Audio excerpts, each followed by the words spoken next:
বিসমিল্লাহ আলহামদুলিল্লাহ ওয়াসসালাতু ওয়াসসালামু আলা রাসূলিল্লাহ। পঞ্চম পরিচ্ছেদ পদ্ধতি বিষয়ের বর্ণনা। জাহিলিয়াত, ফাসিকি, পথভ্রষ্টতা, রিদ্দা, মুরতাদের প্রকারভেদ ও বিধিবিধান।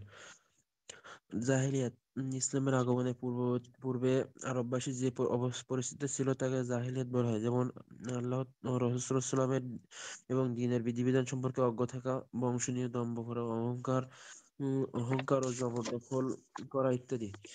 এর সাথে ছিল অজ্ঞতা, মূর্খতা ও ইলমের অনুসরণ না করা। শাইখুল ইসলাম ইমাম ইবনে তাইমিয়া রাহিমাহুল্লাহ বলেন, যে ব্যক্তি সত্য জানে না সে সাধারণ জাহেল, অজ্ঞ। আর যে ব্যক্তি অজ্ঞতার সাথে ইলমের বিপরীত আকীদা পোষণ করে সে নিরেট মূর্খ। সত্য জেনে বা না জেনে যে ব্যক্তি সত্যের বিপরীতে কথা বলে সেও অজ্ঞদের তালিকাভুক্ত। যখন জাহেলিয়াত বা অজ্ঞতার পরিচয় স্পষ্ট হয়ে গেল, তখন জানা দরকার যে রাসূল সাল্লাল্লাহু আলাইহি ওয়াসাল্লামের আগমনের পূর্বে মানুষ মূর্খ ও অজ্ঞতার সাথে সম্পর্কিত ছিল। যে সকল কথা ও কাজে যারা লিপ্ত ছিল তা কোনো অজ্ঞ ব্যক্তিরই আবিষ্কার ছিল, এবং তা জাহিল ব্যক্তি অজ্ঞ ব্যক্তিরাই লিপ্ত থাকতো। রসুল রসুলগণ আলাইহিসসালামের আনীত বিধানবলীর বিরোধিতা করা অজ্ঞতা। তা হতে তা হতে পারে ইহুদিবাদ বা খ্রিস্ট ধর্ম বা অন্য কিছু। আর জাহিলিয়াত যুগে এ সকল জাহিলিয়াত বা অজ্ঞতার ব্যাপক আকার ধারণ করেছিল। অপরদিকে রাসূল সাল্লাল্লাহু আলাইহি ওয়াসাল্লামের নবুয়তের লাভের পর কোনো কোনো এলাকায় জাহিলিয়াত ছিল, যেমন কাফের রাষ্ট্রগুলোর অবস্থা। আবার কোনো কোনো ব্যক্তির মধ্যে অজ্ঞতা ছিল, যেমন ওই ব্যক্তি যে ইসলামে প্রবেশ করেছে সে ইতিমধ্যে জাহিলিয়াতে ছিল, যদিও সে ইসলামের রাষ্ট্রে থাকুক না কেন।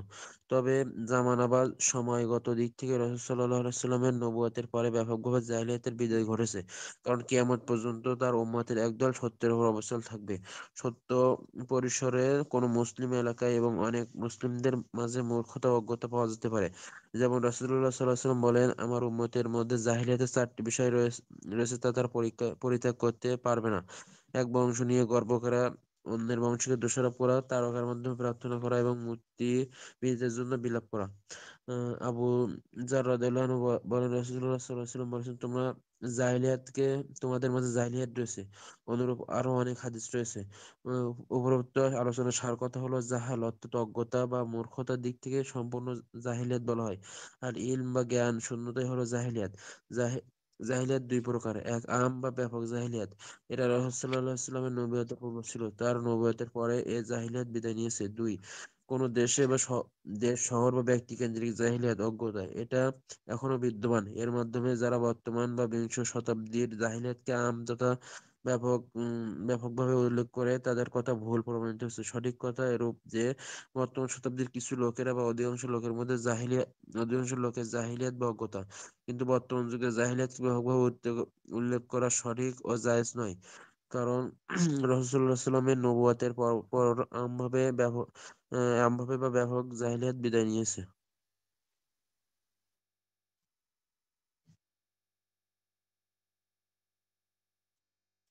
আলহামদুলিল্লাহ ওয়াসসালাতু ওয়াসসালামু আলা রাসূলিল্লাহ ওয়া আলা আলিহি ওয়া সাহবিহি ওয়া আলা আম্মা বাদ। তো আজকে আমাদের ক্লাস হচ্ছে জাহিলিয়াত বা জাহিলি অধ্যায় এই সম্পর্কে। যেমন অনেকে বলেন যে বর্বর যুগ, মধ্যযুগীয় বর্বরতা, এগুলো দিয়ে বিভিন্ন শব্দ প্রয়োগ এর আমাদের সমাজে প্রচলিত আছে। যদিও বা মধ্যযুগীয় বর্বরতা এটা ইসলামের শত্রুরা আহ ইসলামকে এবং মুসলমানদেরকে কটাক্ষ করতে গিয়ে সেটা বলেছে। কিন্তু এটা একেবারে বাস্তব যে আল্লাহ রাব্বুল আলামিন নিজেই কোরআন কারীমের মধ্যে এটার সম্পর্কে বলেছেন। আল্লাহ পাক বলেছেন, লা তাবাররাজনা তাবাররুজাল জাহিলিয়াতিল উলা, এবং এটা হলো বেপরদাপনা, বেহায়াপনাকে মহান রব্বুল আলামিন উদ্দেশ্য করে বলেছেন যে এটা হলো পূর্ব যুগের আল জাহিলিয়া। অতএব এখানে আল্লাহ রাব্বুল আলামিন আমাদেরকে কোরআন কারীমের মধ্যেই এই শব্দ প্রয়োগ আমাদের শিক্ষা দিয়েছেন বা তিনি আমাদেরকে অভিহিত করেছেন। সূরা আহজাবের ৩৩ নম্বর আয়াত, যেখানে তিনি নির্দেশ দিয়েছিলেন মহিলাদেরকে এই বলে যে ওয়াকারনা ফি বুয়ুতিকুন্না, তোমরা তোমাদের ঘরেই অবস্থান করো। এরপরে বলছেন ওয়ালা তাবাররাজনা তাবাররুজাল জাহিলিয়াতিল উলা, আর তোমরা পূর্ব যুগের, তাইলে এই যে পূর্ব যুগ, এটা একটা পরিভাষা আল্লাহ ব্যবহার করেছেন। ওটার জায়গায় মধ্যযুগ বানাইছে, মধ্যযুগ দিয়ে মুসলমানদেরকে কেন্দ্র করে তারা যেন এটারই প্রতিবাদ করছে লা হাওলা ওয়ালা কুওয়াতা ইল্লা বিল্লাহ। তো আল্লাহ বলেছেন যে পূর্ব যুগের মানে ইসলামের নবী সাল্লাল্লাহু আলাইহি ওয়াসাল্লাম আসার আগের প্রাক্কালে যেটা ছিল বেহায়াপনা, বেপরদাপনা সেটার কথা বলতেছেন। ওই ধরনের বেহায়াপনা, বেপরদাপনা তোমরা প্রদর্শন করো না। যে একটু গরম পানি নিয়ে আসেন যান। ওই ধরনের বেহায়াপনা, বেপরদাপনা তোমরা করো না। এরপরে বলছেন ওয়া আকিমনাস সালাহ, আর তোমরা সালাত কায়েম করো, ওয়া আতিনাজ যাকাহ, যাকাত প্রদান করো, ওয়া আতিউনাল্লাহ ওয়া রাসূলাহ, তোমরা আনুগত্য করো আল্লাহ এবং তার রাসূলের। ইন্নামা ইউরিদুল্লাহু লিইউযহিবা আনকুমুর রিজসা আহলাল বাইতি ওয়া ইউতাহহিরাকুম তাতহীরা। অবশ্যই আল্লাহ কেবলই চান যে হে আ আ নবী সাল্লাল্লাহু আলাইহি ওয়াসাল্লামের পরিবারবর্গ তোমাদের থেকে অপবিত্রতা দূরীভূত করবেন এবং তোমাদেরকে তিনি সম্পূর্ণভাবে সর্বাঙ্গীনভাবে সর্বোচ্চ পর্যায়ে পরিচ্ছন্ন করবেন। এরপরে বলেছেন ওয়াজকুরনা মা ইউতলা ফি বুয়ুতিকুন্না মিন আয়াতিল্লাহি ওয়াল হিকমাহ ইন্নাল্লাহা কানা লতীফান খাবীরা। এই সূরা আহজাবেরই ৩৪ নম্বর আয়াতে বলছেন যে আর তোমাদের ঘরসমূহের মধ্যে যে আয়াতগুলো তিলাওয়াত করা হয় আল্লাহর আয়াত এবং হিকমাহ, আল্লাহু আকবার। এই আয়াত থেকে আলিমগণ আল্লাহর নবী সাল্লাল্লাহু আলাইহি ওয়াসাল্লামের হাদিসের দলিল নিয়েছেন এবং আল্লাহ রাব্বুল আলামিন যে হাদিস শিখতে বলেছেন, নির্দেশ দিয়েছেন এটারও দলিল। যেহেতু আয়াতিল্লাহ দিয়ে উদ্দেশ্য কোরআন আর হিকমা দিয়ে উদ্দেশ্য হলো প্রধানত উদ্দেশ্য হলো নবী সাল্লাল্লাহু আলাইহি ওয়াসাল্লামের হাদিস। যদিও বা এটার অন্যান্য ব্যাখ্যাও আছে। হিকমা দিয়ে হিকমার অর্থ যেটা প্রজ্ঞা মানে ব্যাখ্যা, ইসলামের মধ্যে যে সমস্ত প্রজ্ঞাপূর্ণ কথা সেগুলোও আছে, হিকমতপূর্ণ কথা আছে। কিন্তু ইমাম মালিক রাহিমাহুল্লাহ বলছেন হিকমা দ্বারা উদ্দেশ্য হলো সুন্নাহ। আল্লাহু আকবার। এটা খেয়াল রাখবেন, সবাই নোট করে রাখবেন। একটা হলো জাহিলিয়া শব্দ আল্লাহ প্রয়োগ করেছেন এবং কোরআন কারীমের মধ্যে, এবং দ্বিতীয়ত হলো মহিলাদের বেপরদাপনার উপরে আল্লাহ এই শব্দ প্রয়োগ করেছেন।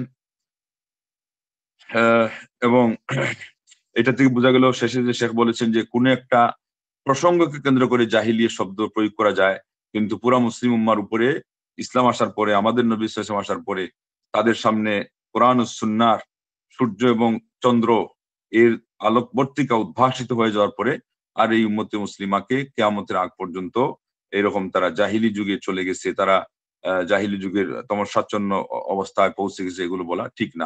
আদবের খেলাফ, আল্লাহ নবী সাল্লাল্লাহু আলাইহি ওয়াসাল্লামের উম্মত এবং আল্লাহর বান্দাদের প্রতি এটা হলো অত্যুক্তিরও শামিল। গুনাহ মানুষ করতেই পারে এবং আপনারা না বললেও করবে, এবং খণ্ডকালীন অথবা কোন একটা এলাকা কোন এক বিশেষ শ্রেণীর মধ্যে দেখা দিতেই পারে। সেজন্য আল্লাহ নবী সাল্লাল্লাহু আলাইহি ওয়াসাল্লাম নিজেই বলেছেন, এটা আমরা হাদিস সামনে পড়বো যে তার মধ্যে জাহিলি আছে। কিন্তু উম্মতে মুসলিম আবার ওই তমসাচ্ছন্ন জাহিলি যুগের দিকে ফেরত গেছে, এই অর্থে এগুলা বলা যাবে না। আর এরপরে ৩৬ নম্বর আয়াতে আমরা পাইলাম সূরা আহজাবের, কিন্তু নোট করে রাখেন যে হাদিসের দলিল। তো কোরআন কারীমের মধ্যেই আল্লাহ নির্দেশ দিয়েছেন যে আমরা আল্লাহ নবী সাল্লাল্লাহু আলাইহি ওয়াসাল্লামের হাদিস যেন পড়ি, হাদিসের পঠন পাঠন এগুলো যেন আমাদের মধ্যে হয়। এবং এখানে সরাসরি সম্বোধন করছেন আল্লাহ রাব্বুল আলামিন নবী সাল্লাল্লাহু আলাইহি ওয়াসাল্লামের স্ত্রীগণকে। তাইলে জাহিলিয়্যাত এটা হলো আহ তমসাচ্ছন্ন যুগ বা অন্ধকারাচ্ছন্ন যুগ। আর এখানে কয়েকটা বিষয় নিয়ে আলোচনা করবেন। তার একটা হলো জাহিলিয়া, আরেকটা হলো ফিসক মানে অবাধ্যতা, আরেকটা হলো দলাল গুমরাহি, আরেকটা হলো রিদ্দা ধর্মান্তরিত হওয়া এবং এর প্রকার এবং বিধান সমূহ। সর্বপ্রথম জাহিলিয়া নিয়ে আলোচনা হচ্ছে, এটা কথা উনি বলছেন শেখ হাফিজাহুল্লাহ সংজ্ঞা দিতেই উনি বলেছেন হিয়াল হালাল্লাতি কানাত আলাইহিল আরবু ক্বাবলা আল ইসলাম। ইসলামের প্রাক্কালে আরবের যে অবস্থা হয়েছিল, মুশরিকদের যে অবস্থা হয়েছিল সেটা বলছে। মিনাল জাহলি বিল্লাহি ওয়া রুসুলিহি ওয়া শারাইউদ্দিন, যে তারা আল্লাহ সম্পর্কে জানতো না, রাসূলদের ব্যাপারে তাদের জ্ঞান ছিল না, শরীয়তের যে দ্বীনের শরীয়ত বিধান অনুযায়ী তাদের আহ, চলা, এমনকি এর প্রতি তাদের যে জানাশোনা এগুলো থেকে তারা বঞ্চিত ছিল। আর এর বিপরীতে ওয়াল মুফাখারাতু বিল আনসাব, বংশ নিয়ে তারা গৌরব করতো একজন আরেকজনের সাথে, কে কার সে বড় উঁচু উঁচু বংশের, এটা তারা একজনকে আরেকজন শুনাইতো এবং অহংকার করতো। ওয়াল কিবর, তাজাব্বুর এবং দম্ভ এবং বড়ত্ব প্রকাশ করা, ওয়াইরু যালিক ইত্যাদি। এটা আসছে ইবনে আসিরের নেহায়া এর মধ্যে প্রথম খণ্ডের ৩২৩ পৃষ্ঠায়। তার মানে এটা সংজ্ঞাটা তিনি নিয়েছেন একজন ডিকশনারি রচয়িতা, ইসলামের ইতিহাসে অনেক বড় ইবনুল আসির, সেখান থেকে। বলছেন নিসবাতান ইলাল জাহলি আল্লাযী হুয়া আদামুল ইলম, জাহিলিয়া জিনিসটা আসছে জাহালের দিকে সম্বন্ধ করে, যেটা হলো ইলমের বিপরীত। ইলমের বিপরীত হলো জাহাল। আও আদম ইত্তিবাইল ইলম, হয়তো ইলম নাই, না থাকা, কিংবা ইলম থাকলেও আমল না করা, জাযাকাল্লাহ, আমল না থাকা, এই দুইটাকেই উনি বলতে চাচ্ছেন যে এটা হলো জাহাল। শাইখুল ইসলাম ইবনে তাইমিয়া রাহিমাহুল্লাহ বলছেন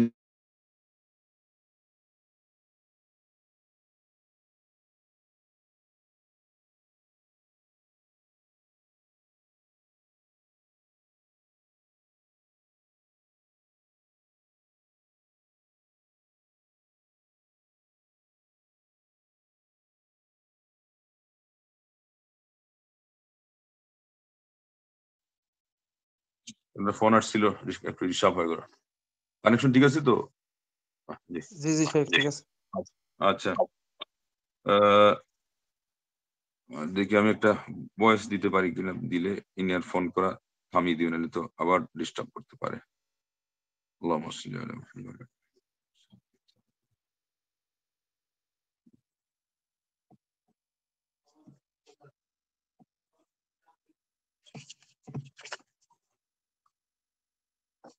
সালামুল্লাহ বারাকাতুহু। এগুলা সে ক্লাস চলতেছে, তারপরে ইনশাআল্লাহ আমি জানাবো। তো শাইখুল ইসলাম বললেন যে যে হক জানলো না সে হলো শুধুই অজ্ঞ, মূর্খ, তাকে বলা হবে যে সে মূর্খ। আর যদি হকের বিপরীত উল্টাটাই জেনে বসে, তাইলে তাকে বলা হবে ডবল মূর্খ। ফাইন ক্বালা খিলাফুল হক্কি আলিমান বিল হক্কি আও গায়রু আলিম ফাহুয়া জাহিলুন আয়দান। অতএব যদি কেউ হকের বিপরীত কথা বলে, আগে বলছেন যে বিশ্বাস যদি রাখে বিপরীতটা, তাহলে সে ডবল মূর্খ। শেষে বলছেন যে যদি হকের বিপরীত কেউ কথাও বলে, তাও তাকে বলা হবে ফাইন ক্বালা খিলাফাল হক্কি আলিমান বিল হক্কি আও গায়রু আলিমিন ফাহুয়া জাহিলুন আয়দান। না, হকের বিপরীত যদি কেউ বলে, জেনে শুনে হোক অথবা এই তাইব এই তামাম এই জাযাকাল্লাহ।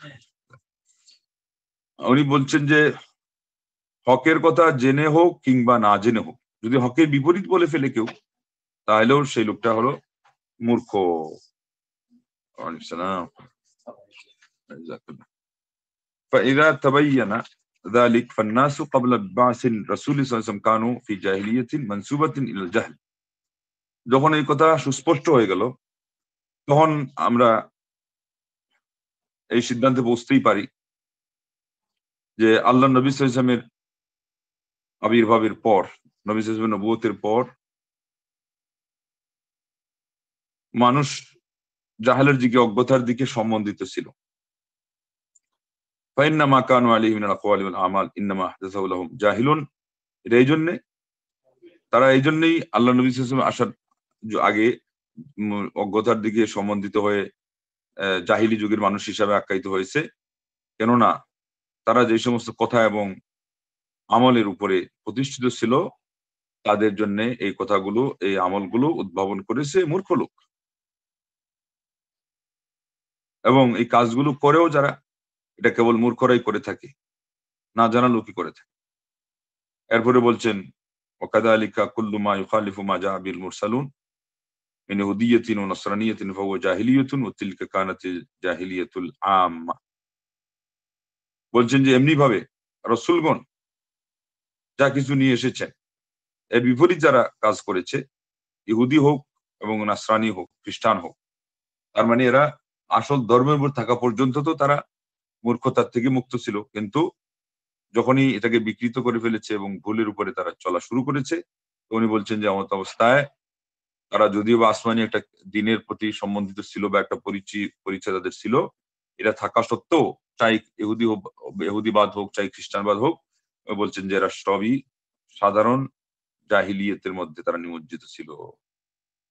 এরপরে বলছেন এটা হলো সাধারণ জাহালত ছিল। এরপরে আমাদের নবী সাল্লাল্লাহু আলাইহি ওয়াসাল্লাম আসার পর বলছেন যে এই জাহালতটা কখনো কোনো শহরে থাকবে, কোনো শহরে থাকবে না। যেমন হলো দারুল কুফর। দারুল কুফর যদি হয় তাহলে এখানে জাহালাত থাকলো, কিন্তু এর বিপরীতে অন্য জায়গায় মানে ইসলামী বা মুসলিম দেশ যেখানে, সেখানে সেটা থাকবে না। ওয়াইন কানা ফি দারিল ইসলাম, যদিও বা কোনো সময় ইসলামী রাষ্ট্রের মধ্যেও সেখানে জাহিলিয়াতটা প্রকাশ পেয়ে যায়, তাহলে ওইটাকেও আংশিক জাহিলি বলে আখ্যায়িত করা হবে।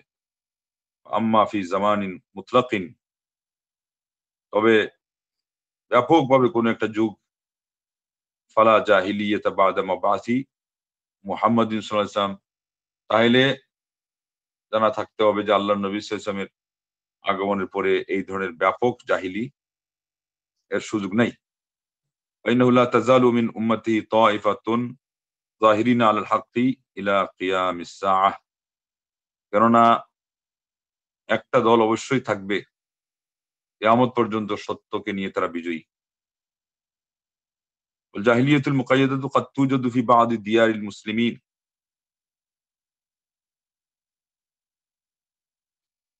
এবং নির্দিষ্ট জাহিলি যেটা, এটা কখনো মুসলমানদের দেশেও পাওয়া যাবে। ওফি কাসীর মিনাল আশখাসিল মুসলিমিন, ইসলামী রাষ্ট্রে বা মুসলিম রাষ্ট্রেও পাওয়া যাবে। আবার মুসলমানদের ব্যক্তি বিশেষের মধ্যে অনেকের কাছেই সেটা পাওয়া যাবে। যেমন আল্লাহ নবী বলছেন, আরবাউন ফি উম্মতি মিন আমরিল জাহিলিয়াহ, যে আমার উম্মতের মধ্যে 4টি জিনিস হলো জাহিলি যুগের। তার মধ্যে একটা হলো আত-তা'নু ফিল আনসাব, মানুষের বংশকে নিয়ে দোষারোপ করা, খোঁচা দেওয়া। ওয়াল ফাখরু বিল আহসাব, এবং নিজের বংশ মর্যাদা নিয়ে অহংকার করা। তারপরে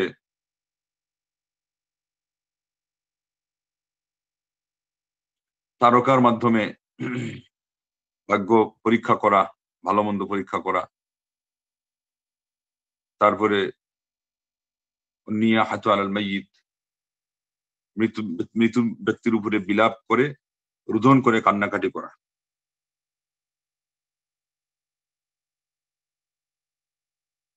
তো এই 4টা জিনিস আল্লাহ নবী বলে দিলেন, এটা জাহিলি যুগের কথা, এটা মুসলিম শরীফের মধ্যে আসছে। আবার আল্লাহ নবী সাল্লাল্লাহু আলাইহি ওয়াসাল্লাম আবু যর রাদিয়াল্লাহু আনহুকে বলছিলেন, ইন্নাকা মাইয়িতুন ফিকা জাহিলিয়াহ, ইন্নাকা আমরুউন ফিকা জাহিলিয়াহ, তুমি এমন একজন মানুষ যে তোমার মধ্যে জাহিলি স্বভাব আছে, ইত্যাদি। এই কথাগুলো শেখুল ইসলাম ইক্তদাউ সিরাতুল মুস্তাকিমের মধ্যে উল্লেখ করেছেন, প্রথম খণ্ডের 225 থেকে 227 পর্যন্ত।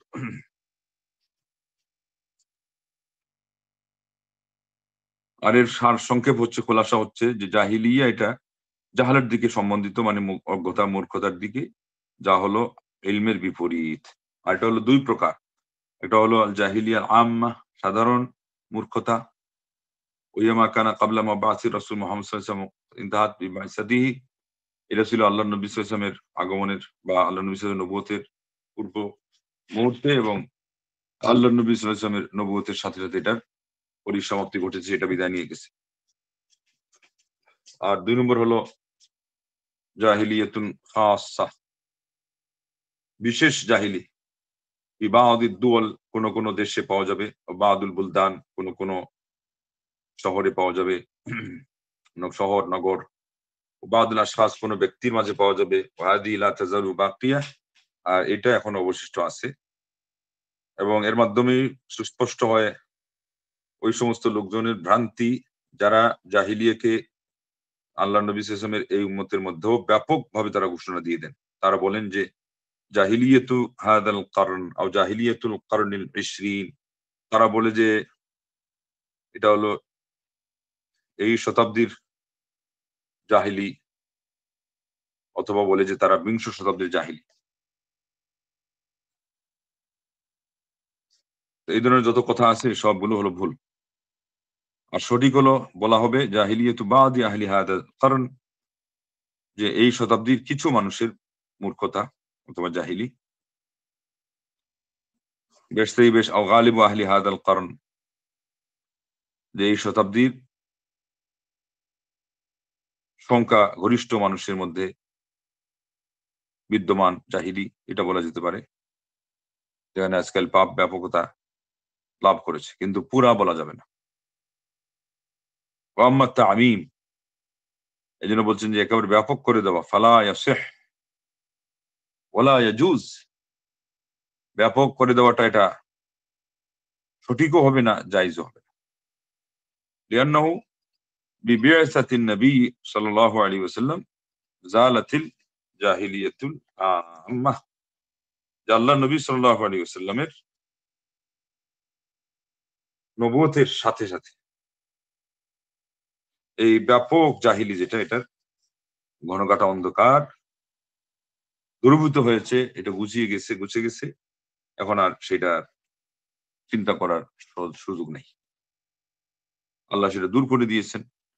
এবং সবাই ভালো করে লক্ষ্য রাখবেন যে এটা কিসের মাধ্যমে হয়েছে, যে উনি বলেছেন যে হকপন্থী যে একদল থাকবেন, আল্লাহ নবী সাল্লাল্লাহু আলাইহি ওয়াসাল্লাম ঘোষণা দিয়েছেন তারা হক নিয়েই থাকবেন, এর মাধ্যমেই এই কথাটা বাতিল হয়ে গিয়েছে। জি, দ্বিতীয় পড়তে পারেন আরেকটা, এক পৃষ্ঠা, এখানে এক পৃষ্ঠা দেখাচ্ছে, সংক্ষেপ আছে আরকি। আমাদের পড়া একটু মাঝখানে গ্যাপ হওয়াতে পিছিয়ে যাচ্ছে, যে আগান একটু। জি শেখ পড়তেছি। দুই দুই আর ফিস্ক বা ফাসিকি। ফিস্ক শব্দের অভিধানিক অর্থ বের হওয়া। ইসলামী শরিয়তের পরিভাষায় ফিস্ক বা ফাসিকি হলো আল্লাহর আনুগত্য থেকে বের হয়ে যাওয়া। আল্লাহর আনুগত্য থেকে সম্পূর্ণ কিংবা আংশিক বের হয়ে যাওয়া উভয়কে ফিস্ক বা ফাসিকি বলা হয়। যেমন পূর্ণ বের হয়ে যাওয়ার ক্ষেত্রে কাফিরদের ফাসিক বলা হয়। আর আল্লাহর আনুগত্য থেকে আংশিক বের হওয়ার ক্ষেত্রে কবিরা গুনাহগারী মুমিন ব্যক্তিকে ফাসিক বলা হয়। অতএব বোঝা গেল ফাসিকি দুই প্রকার। এক এমন ফাসিকি যা মানুষকে ইসলাম থেকে বের করে দেয়, আর এটা হলো কুফরি। এক্ষেত্রে কাফিরকে ফাসিক বলা হয়েছে। ইবলিসের ইবলিস উল্লেখ করে আল্লাহ তাআলা বলেন, সে তার পালনকর্তার অমান্য করলো। সূরা কাহাফ আয়াত নম্বর 50। আর শয়তানের এ ফাসিকি ছিল কুফরি। আল্লাহ তাআলা বলেন, পক্ষান্তরে যারা অবাধ্য হয় তাদের ঠিকানা জাহান্নাম। সূরা আস-সাজদা আয়াত নম্বর 20। এই আয়াতের দ্বারা ওই সকল কাফিরদের উদ্দেশ্য করেছেন। তার প্রমাণ বহন করে ওই আয়াতের পরবর্তী অংশ। যখনই তারা জাহান্নাম থেকে বের হতে চাইবে তখন তাদের তথায় ফিরিয়ে দেওয়া হবে এবং তাদেরকে বলা হবে তোমরা জাহান্নামে যে আযাবকে মিথ্যা বলতে তার আস্বাদন করো। সূরা সাজদা আয়াত নম্বর 20। উম ২ এমন ফাসিকি যা মানুষকে ইসলাম থেকে বের করে দেয় না। মুসলিমদের মাঝে যারা কবিরা গুনাহ করে তাদেরকে ফাসিক বলা হয়।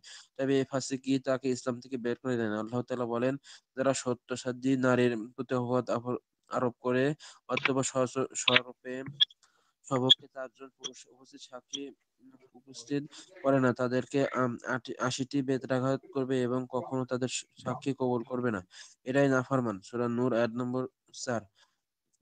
হজের কয়েকটি মাস আল্লাহ তাআলা আরো বলেন, হজের কয়েকটি মাস আছে, এসব মাসে যে লোক হজের পরিপূর্ণ নিয়ত করে তার জন্য উক্ত সময় স্ত্রীর সঙ্গ, অন্যায় আচরণ, কলহ, বিবাদ করা জায়েজ নয়। সূরা বাকারা আয়াত নম্বর ১৯৭। অত্র আয়াতে নাযিল অত্র আয়াতে আলিমগণ ফাসিকের অর্থ করেছেন পাপ কাজ।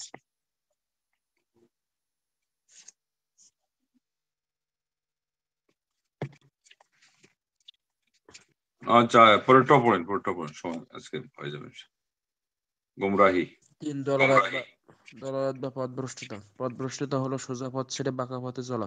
এটি হলো হিদায়াত বা সঠিক পথের বিপরীত। যেমন আল্লাহ তাআলা বলেন, কেউ সৎ পথে চলে, তারা নিজেদের মঙ্গলের জন্য সৎ পথে চলে। আর যে পথভ্রষ্ট হয় সে নিজের অমঙ্গলের জন্য পথভ্রষ্ট হয়। সূরা বনী ইসরাঈল আয়াত নম্বর ১৫। দলাল শব্দটি বিভিন্ন অর্থ ব্যবহৃত হয়। এক, কুফরি অর্থে। আল্লাহ তাআলা বলেন যে আল্লাহর উপর, তার ফেরেশতার উপর, কিতাবসমূহের উপর এবং রাসূলগণের উপর এবং কিয়ামতের উপর বিশ্বাস করে না, সে পথভ্রষ্ট হয়ে দূরে গিয়ে পড়বে। শিরকের অর্থে আল্লাহ তাআলা বলেন, যে ব্যক্তি আল্লাহর সাথে শিরক করে সে সুদূর বিভ্রান্তিতে পরিণত হয়। কখনো কুফরের চেয়ে ছোট ইসলাম বিরোধী কাজে অর্থে ব্যবহৃত হয়। যেমন বলা হয় সঠিক পথ বিরোধী পথভ্রষ্ট দলসমূহ। স্যার কখনো ভ্রান্তির অর্থে বলা হয়, যেমন মুসা আলাহিসাল্লাম বলেছিলেন, মুসা বললাম, আমি সে অপরাধ তখন করেছি যখন আমি ভ্রান্ত ছিলাম। সূরা শুআরা 8 নম্বর 20। কখনো ভুলে গিয়ে বিস্তৃত অর্থে ব্যবহৃত হয়, যেমন আল্লাহ তাআলা বলেন, যাতে তাদের উভয়ের একজন একজন যদি ভুলে যায় তবে অন্যজনকে স্মরণ করিয়ে দেয়। সূরা বাকারা 282। হারিয়ে যাওয়া অর্থে বা অনুপস্থিত অর্থে ব্যবহৃত হয়, যেমন আরবরা বলে থাকে উটের হারিয়ে যাওয়া। আর পড়বো নাকি স্যার? আচ্ছা জি, হ্যাঁ পড়েন, পরেরটা পড়ে ফেলেন। রিদ্দা স্বধর্ম ত্যাগ করা। রিদ্দার প্রকারভেদ ও তার বিধান। রিদ্দাতু শব্দের অর্থ হলো রুজু বা প্রত্যাবর্তন বা ফিরে আসা। আল্লাহ তাআলা বলেন, আর তোমরা পিছনের দিকে প্রত্যাবর্তন করো না, অন্যথায় তোমরা ক্ষতিগ্রস্ত হয়ে পড়বে। সূরা মাইদা 8 নম্বর 21। অর্থাৎ তোমরা ফিরে আসিও না। শরীয়তের পরিভাষায় রিদ্দাতুন শব্দের অর্থ হলো ইসলাম গ্রহণের পর পুনরায় কুফরিতে ফিরে যাওয়া। আল্লাহ তাআলা বলেন, তোমরা তোমাদের মধ্যে যারা নিজেদের দিন থেকে ফিরে যাবে এবং কাফের অবস্থায় মৃত্যুবরণ করবে, দুনিয়া আখিরাত তাদের জন্য যাবতীয় আমল বিনষ্ট হয়ে যাবে এবং তারাই হলো দোজখবাসী। তাতে তারা চিরকাল বাস করবে। সূরা বাকারা 217। রিদ্দা বা স্বধর্ম ত্যাগের প্রকার। ইসলাম ভঙ্গকারী কোনো একটি কাজ করলে মুসলিম ব্যক্তি মুরতাদ, স্বধর্ম ত্যাগী হয়ে যায়। ইসলাম বিনষ্টিকর এই বিষয়ে অনেক, তবে সংক্ষেপে তা চার প্রকার সীমাবদ্ধ। নিম্নরূপ: কথায় মুরতাদ হওয়া, যেমন আল্লাহ তাআলা, রাসূল সাল্লাল্লাহু আলাইহি ওয়াসাল্লাম, ফেরেশতাগণ, আল্লাহর রাসূলকে গালি দেওয়া, অথবা ইলমে গায়েব নবুয়ত দাবি করা, অথবা যারা নবুয়ত দাবি করে তাদেরকে সত্যায়ন করা, অথবা আল্লাহ ছাড়া অন্য নিকট দোয়া প্রার্থনা করা, অথবা আল্লাহ ছাড়া অন্য কেউ দিতে সক্ষম নয় সে বিষয়ে গায়রুল্লাহর নিকটে সাহায্য প্রার্থনা করা, এবং এ বিষয়ে আল্লাহর ভিন্ন অন্যের আশ্রয় চাওয়া। 2, কর্মের মাধ্যমে মুরতাদ হওয়া, যেমন মূর্তি, গাছ, পাথর, কবরকে সিজদা করা, এগুলোর উদ্দেশ্য জবাই করা, নাপাক স্থানে কোরআন নিক্ষেপ করা, জাদু করা, এটি শিক্ষা করা এবং অপরকে শিখানো, আল্লাহ তাআলা আইন বাদে অন্য মানব রচিত আইনকে বৈধ বলে বিশ্বাস করে তা দিয়ে বিচার ফয়সালা করা। 3, আকীদা বা বিশ্বাসগত দিক থেকে মুরতাদ হওয়া, যেমন আল্লাহর শরীক অংশীদার রয়েছে বলে বিশ্বাস করা, অথবা এ বিশ্বাস করা জিনা, ব্যভিচার, মদ, সুদ হালাল, অথবা এমন বিশ্বাস করা যে রুটি হারাম বা সলাত ওয়াজিব নয়। অনুরূপ কোরআন, হাদিস ও সকল আলিমদের ঐক্যমতে হালাল বা হারাম বা ওয়াজিব বিষয়সমূহের বিরুদ্ধে আচরণ করা। আর এগুলি এমন বিষয় যা অজানা নয়। যার উপরোক্ত বিষয়গুলি কোনটি সন্দেহ পোষণ করার মাধ্যমে মুর্তাদ হওয়া, যেমন শিরক হারাম হওয়ার ব্যাপারে সন্দেহ পোষণ করা, ব্যভিচার ও মদ হারাম হওয়ার ক্ষেত্রে সন্দেহ পোষণ করা, রুটি হালাল হওয়ার ব্যাপারে সন্দেহ পোষণ করা, নবী সাল্লাল্লাহু আলাইহি ওয়াসাল্লাম বা অন্য কোনো নবীর রিসালাত বা নবুয়ত বা তার সত্যবাদী হওয়া সম্পর্কে সন্দেহ পোষণ করা, ইসলাম ধর্ম অথবা বর্তমান যুগে তা উপযোগী হওয়ার ক্ষেত্রে সন্দেহ পোষণ করা। এই সকল সন্দেহ মানুষকে মুরতাদ বানিয়ে দেয়। 5, ত্যাগ বা ছেড়ে দেওয়ার মাধ্যমে মুরতাদ, যেমন যে ব্যক্তি ইচ্ছাকৃত সালাত ছেড়ে দেয় সে মুরতাদ হয়ে যায়, কারণ রাসূল সাল্লাল্লাহু আলাইহি ওয়াসাল্লাম বলেছেন, মুসলিম মান্দা কুফরি ও শিরকের মধ্যে পার্থক্য করে সালাত পরিত্যাগ করা। এছাড়া বিভিন্ন দলিল আছে যা প্রমাণ করে সালাত পরিত্যাগকারী কাফির। মুরতাদ ব্যক্তির বিধান। উম, মুরতাদ ব্যক্তিকে তওবা করতে বলতে হবে। যদি তওবা করে 3 দিনের মধ্যে ইসলামে ফিরে আসে তবে তার তওবা গ্রহণ করে তাকে ছেড়ে দিতে হবে। 2, যদি তওবা করতে অস্বীকার করে তবে তাকে হত্যা করা ওয়াজিব। কারণ রাসূল সাল্লাল্লাহু আলাইহি ওয়াসাল্লাম বলেন, যে ব্যক্তি তার দ্বীনে পরিবর্তন করে অর্থাৎ মুরতাদ হয়ে যায়, তোমরা তাকে হত্যা করো। এটা অবশ্যই মুসলিম সরকারের দায়িত্ব। নিজ হাতে আইন তুলে নেওয়া, কাউকে হত্যা করা যাবে না। অনুবাদক। 3, তো চলাকালীন সময় 3 দিন তাকে মাল খরচ করতে দেওয়া যাবে না। যদি তওবা ফিরে আসে তবে এই মাল সম্পদ তার। অন্যথায় তাকে হত্যা করা এবং মুরতাদ অবস্থায় তার মৃত্যু হওয়ার পরে বিনা যুদ্ধে প্রাপ্ত সম্পদ হিসেবে মুসলিম বায়তুল মালে জমা হবে। অনেকে বলেছেন, উক্ত ব্যক্তি মুরতাদ হওয়ার পরে থেকে তার সম্পদগুলো মুসলিমদের কল্যাণে ব্যয় করা হবে। মুরতাদ ব্যক্তি ও তার আত্মীয়স্বজনের উত্তরাধিকারী রহিত হয়ে যাবে। ফলে মুরতাদ ব্যক্তি আত্মীয়রা পরস্পরের উত্তরাধিকারী হবে না। 5, যদি ওই ব্যক্তি মুরতাদ অবস্থায় মারা যায় তবে তাকে গোসল দেওয়া যাবে না, জানাজার সালাত আদায় করা যাবে না এবং মুসলিমদের কবরস্থানে তাকে দাফন করা যাবে না। তাকে কাফির এবং অমুসলিমদের কবরস্থানে দাফন করতে হবে, অথবা মুসলিমদের কবরস্থান ব্যতীত অন্য কোনো স্থানে তার লাশ পুঁতে ফেলতে হবে।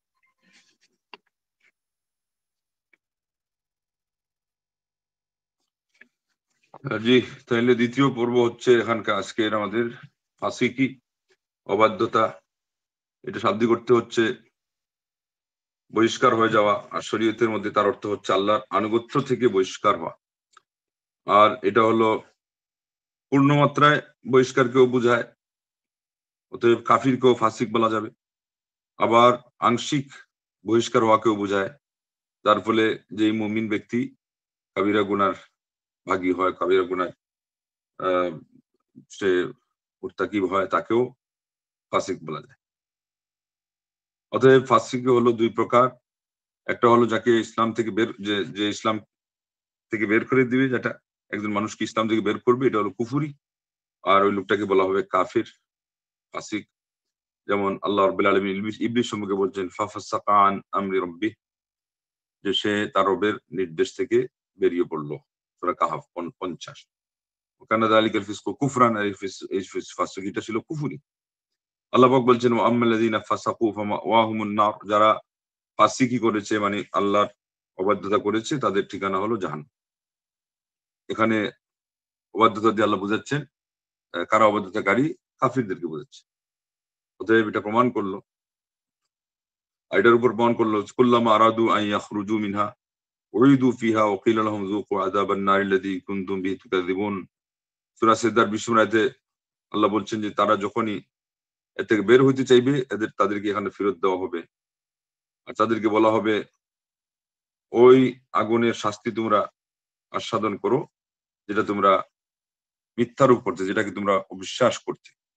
তাইলে বারবার তাদেরকে ফেরত আসতে চাইলে ফেরত আসতে না দিয়ে এই কথা বলা, তাদেরকে বলা হবে এটা হলো কাফিরদের ছাড়া কাউকে বলা হবে না। অতএব এখানে উদ্দেশ্য তাদেরকে করা হয়েছে হলো কাফির, আর এদের ব্যাপারে আল্লাহ শব্দ প্রয়োগ করেছেন ফাসিকির বা অবাধ্যতা। এটাই ওনার কথার পক্ষে দলিল।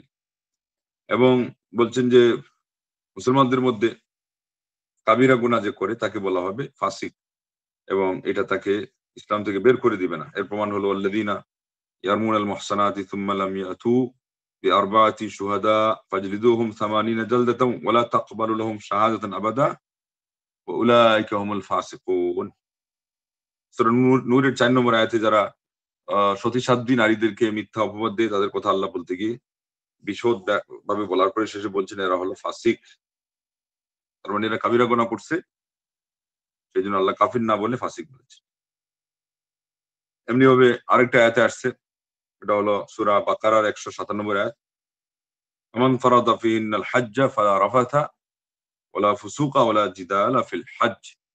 তোমাদের মধ্যে যে ব্যক্তি এখানে হজকে তার উপর অবধারিত করলো, মানে হজের নিয়ত করে ফেললো, সে কোনো ধরনের যৌনাচারের কথা বলবে না বা ওই ধরনের আচরণে লিপ্ত হবে না। আবার ওলা ফুসুক, অবাধ্যতার কাজে লিপ্ত হবে না। ওলা জিদালা ফিল, যেমন হজে ঝগড়াও করবে না। OLA জিদালা feel হজ্জ। قال العلماء في تفسير الفسوق هنا والمعاصي। আলিমগণ এখানে যে ফুসুক শব্দ আসছে এর ব্যাখ্যা বলেছেন অবাধ্যতা, কুফরি বলেন নাই। এই কথাটা আসছে কিতাবুল ঈমান, শাইখুল ইসলাম রাহিমাহুল্লাহ কৃত কিতাবুল ঈমানের 378 পৃষ্ঠায়।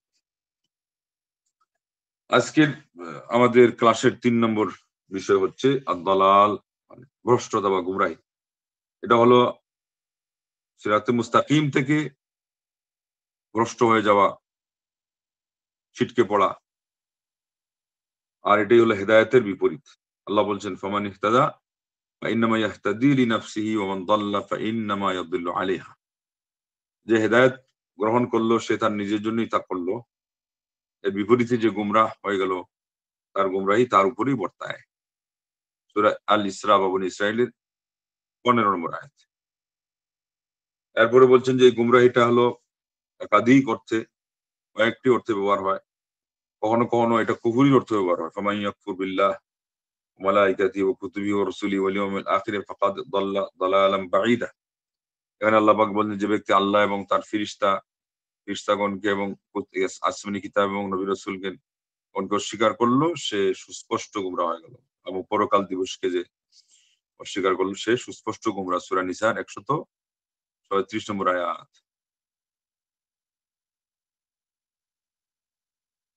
তো 2 নম্বর হলো কখনো কখনো এটা ব্যবহার হয় শিরকের উপরে। যেমন আল্লাহ পাক বলছেন ওমান ইউশরিক বিল্লাহি ফাকাদ দাল্লা দালালাম বাঈদা। যে ব্যক্তি আল্লাহর সাথে শরীক করবে সে বহু দূরবর্তী গুমরাহিতে লিপ্ত হবে বা পতিত হবে। সূরা নিসা 116। وتارة يطلق على المخالفة التي هي دون الكفر।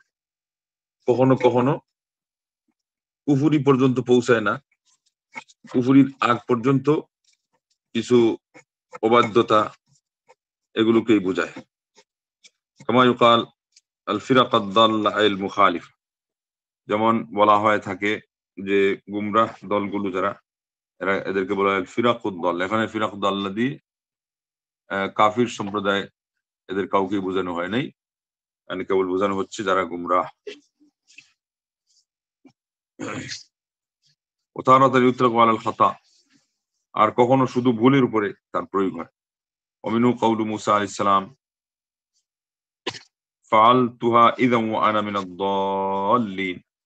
মুসা আলাইহিস সালামকে যখন ফিরাউন দোষারোপ করছিল যে তুমি খুব সাফাই গাচ্ছ আর নিন্দা করতেছো আমাদের, তুমি এই কাম করলা, কিপ্তিকে থাপ্পড় দিয়ে মেরে ফেললা, এটা মনে আছে? তো তিনি বললেন যে আমি তো এটা এমন সময় করছি যখন আমার ভুল, আমার এটা আমি ভুলের উপরে ছিলাম, বা ওই ঘটনাটা করছে আমার ভুল বশত। এটাকে উনি বলছেন যে দাল্লিন হিসাবে আমি ছিলাম। তাইলে দাল্লিন দিয়ে কি বোঝায়?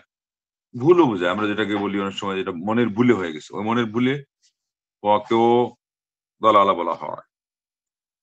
ও তারাতানি ইউতলাকু আলা নিসিয়ান, কখনো ভুল একেবারে ভুলে যাওয়া, এটা হলো ভুল করে ফেলা, তাও মনের ভুলে ভুল করা, ইচ্ছাকৃত। আর আরেকটা হলো যে ওই বিষয়টাই সম্পূর্ণ বেমালুম হয়ে যাওয়া, স্মরণেই না থাকা। তাহলে একটা হলো স্মরণে না থাকার ভুল, আরেকটা হলো বুঝতে না পারার ভুল। মানে উনি তাকে আঘাত করছেন, কিন্তু এটাতে যে সে পড়ে মরে যাবে এটা কিন্তু ওই পর্যন্ত ওনার ব্রেইনে কোলায় নেই। তো এটার দলিল হলো যেটা হলো মনের একেবারে বিষয়টাই ভুলে যাওয়া, স্মরণ থেকেই ভুলে যাওয়া। এটা হলো সূরা বাকারার 286, আন তাদিল্লা ইহদাহুমা ওয়া তুযাক্কিরা ইহদাহুমাল উখরা। ওই ঋণের সুন্নতি নিয়ম আল্লাহ পাক কোরআনে যেটা বলছেন, লম্বা আয়াত, পুরা কোরআনের মধ্যে সবচেয়ে লম্বা আয়াত যেটা সূরা বাকারার একেবারে শেষের দিকে, আমরা যেগুলো প্রত্যেক রাতে পড়বো এবং যেটা সম্পর্কে আল্লাহ পাক এর নবী সাল্লাল্লাহু আলাইহি ওয়াসাল্লাম বলেছেন যে যে ব্যক্তি এই দুই আয়াত পড়বে কাফাতাহ, তার জন্য যথেষ্ট হয়ে যাবে। এর একটু আগেই এটা আসছে, এটাতে আল্লাহ পাক বলছেন যে ইযা তাদায়ানতুম বিদাইন,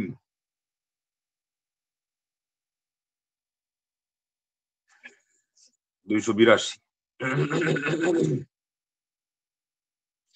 এটা পুরো 1 পৃষ্ঠা ব্যাপী। এখানে বলছেন যে লিখে রাখতে হবে কি কারণে?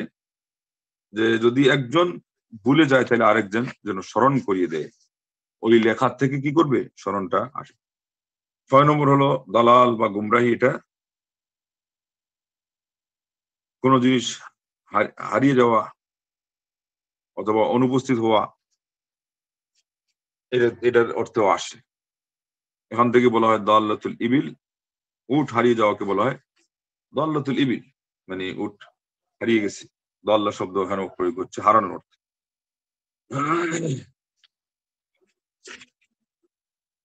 আজকে আমাদের ক্লাসের 4টা পর্ব আছে, এর মধ্যে শেষ পর্ব হলো ধর্মান্তরিত হওয়া বা ধর্মচ্যুত হওয়া, ইসলাম থেকে বেরিয়ে পড়া। এটা হলো শাব্দিক অর্থে বলা হয় প্রত্যাবর্তন করা।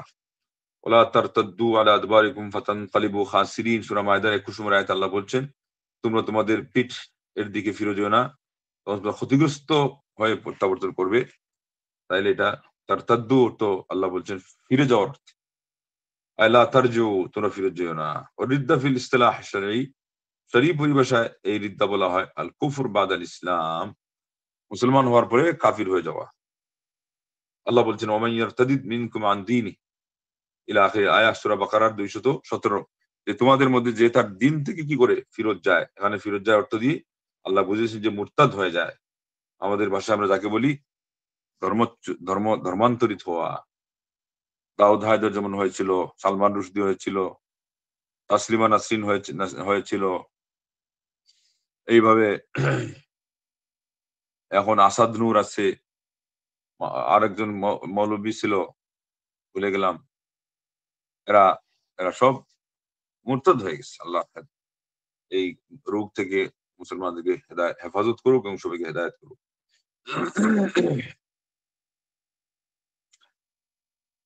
এটার প্রকারভেদ, এটা হলো, প্রথম কথা হলো এটা আসে ঈমান ভঙ্গকারী কোনো জিনিস করার মাধ্যমে, আর এটা হলো অনেকটাই রয়েছে ঈমান ভঙ্গকারী জিনিস, যেগুলোর প্রধানত বিষয়বস্তু গিয়ে 5টা ঠেকায়। একটা হলো কথার মাধ্যমে ধর্ম থেকে বের হয়ে যাওয়া,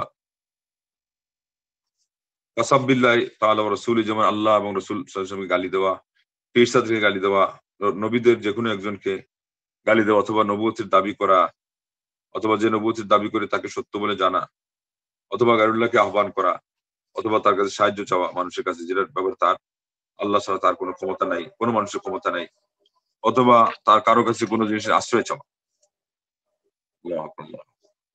2 নম্বর হলো কার্যত রিদ্দা হওয়া, যেমন সেজদা করা মূর্তির জন্য, গাছের জন্য, পাথরের জন্য, কবরের জন্য, এবং তাদের জন্য গায়রুল্লাহর জন্য জবাই করা, অপবিত্র জায়গায় কোরআন ফেলে দেওয়া। আল্লাহু আকবার। জাদু টোনায় লিপ্ত হওয়া, জাদু শিক্ষা করা, অন্যকে শিক্ষা দেওয়া, আল্লাহ ছাড়া অন্যর বিধান দিয়ে এটাকে হালাল জেনে তার ফয়সালা দেওয়া। 3 নম্বর হলো বিশ্বাসগত ধর্মান্তরিত হওয়া, শুধু আল্লাহ, যেমন হলো আল্লাহর সাথে কাউকে শরীক বলে বিশ্বাস করা, অথবা ব্যভিচার, মদ, সুদ এগুলো হালাল জানা, অথবা রুটি যেটা হালাল ছিল এটাকে হারাম জানা, অথবা সালাতকে ফরজ মনে না করা, শুধু আল্লাহ, ইত্যাদি ইত্যাদি, যেগুলোর হালালের উপরে উম্মত ইজমা হয়ে গেছে, উম্মতের ইজমা, অথবা হারামের উপর হয়ে গেছে, অথবা এগুলো ফরজ ওয়াজিব হওয়ার উপরে কাতঈ ইজমা, মানে অকাট্য, যেটাকে না জানার কোনো অজুহাত এটাকে মাপ দেওয়া হয় না। 4 নম্বর হলো সন্দেহের মাধ্যমে, সন্দেহবাদ এর মাধ্যমে কিন্তু মানুষ মুরতাদ হয়। যেমন কেউ যদি শিরিক হারাম হওয়ার ক্ষেত্রে সন্দেহ করে এটা হারাম কি হারাম না, অথবা জিনা এবং মদ এটাকে হারাম হওয়ার ব্যাপারে সন্দেহ করে, অথবা রুটি হালাল হওয়ার ব্যাপারে যদি সন্দেহ করে, অথবা আল্লাহ নবী সাল্লাল্লাহু আলাইহি ওয়াসাল্লামের রিসালাত, অন্য কোন নবীর রিসালাতকে সন্দেহ করে, অথবা আল্লাহ নবী সাল্লাল্লাহু আলাইহি ওয়াসাল্লাম সত্য হওয়া, দ্বীন ইসলাম সত্য হওয়ার ব্যাপারে সন্দেহ করে, বা এটা এই যুগের জন্য উপযোগী হওয়ার ব্যাপারে কারো যদি সন্দেহ থাকে, তাও কাফির হয়ে যায়। 5 নম্বর হলো কোন জিনিস ছেড়ে দেওয়ার মাধ্যমে কুফর, মুরতাদ হওয়া, ইসলাম থেকে বেরিয়ে পড়া, যেমন সালাত ইচ্ছা করে কেউ যদি ছেড়ে দেয়। যেমন আল্লাহ নবী বলছেন, বাইনাল আবদি ও বাইনাল কুফরি ও শিরকি তারকুস সালাহ, মুমিন বান্দা এবং কুফরি ও শিরকের মধ্যে পার্থক্য হলো সালাত ছেড়ে দেওয়া।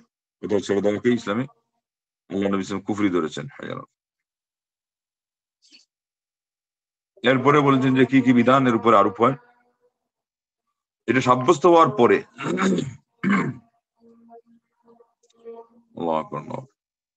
যখনই কারো মুরতাদ হওয়া সাব্যস্ত হবে, ইসলাম থেকে বেরিয়ে পড়াটা সাব্যস্ত হয়ে যাবে,